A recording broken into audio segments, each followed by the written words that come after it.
Riot has changed banning. So since the early days of the League of Legends Tribunal in 2011 and its abolishment in 2014, the community has consistently called for a similar type of system to be reintroduced, as it felt like players committing offensive behaviour in games weren't receiving punishment consistently enough. The Tribunal worked like this. When a summoner logged into the Tribunal, they were assigned a case to review. Each case involved a summoner who was reported for any number of reasons on multiple occasions. The summoner reviewing the case was given chat logs, game statistics, and report details to help them decide if the offending summoner should be punished or pardoned. A summoner could also skip a case if they are unsure or uncomfortable choosing a verdict. So basically, a real person got to decide the fate of an offender, and as there were way more summoners than Riot employees, most cases of offense got handled pretty well. After which, a review of the case could be found in the Justice Review. The Justice Review also showed a summoner's total number of cases reviewed, cases correctly judged, longest correct judgment streak, ranking, and justice rating. Summoners could also see how many toxic days they have prevented and how many players have been permabanned from cases they voted on. Summoners that voted on cases in the tribunal developed a justice rating, which was calculated using their score and their right or wrong judging percentage. A summoner's score was increased when their vote agrees with the majority verdict. There are no rewards for obtaining a good justice rating, but maybe this could be fixed in the future with really exclusive skins given for 100 to 500 correct verdicts or something. As Kale the Righteous is the icon for judgment, an Executioner Kale skin or something would be really sick. I could do a whole video on the tribunal itself involving statistics, verdict passing, summoner eligibility,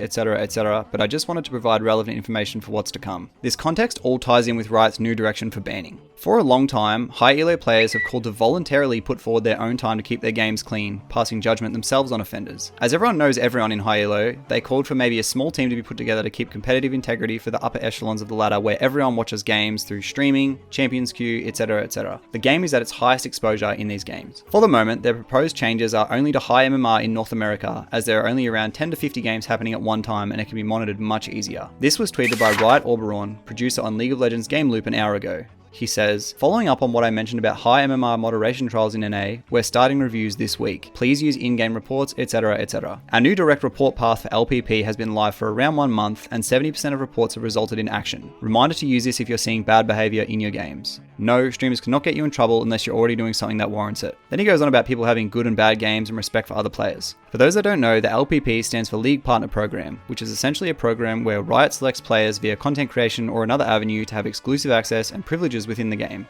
Those are their accounts with all the skins unlocked that you see streamers use. So from what I can gather, maybe they're using the LPP as the team I spoke about before to help monitor games. There hasn't been too much else said. I'm just really excited that they're actively looking for ways to clean up games, and I'm sure if there's an effective method that's found, it'll extend down the whole ladder and to every region as well. For Faker's opinion on North America as a region, click the video on your screen and I'll see you in the next video. Bye!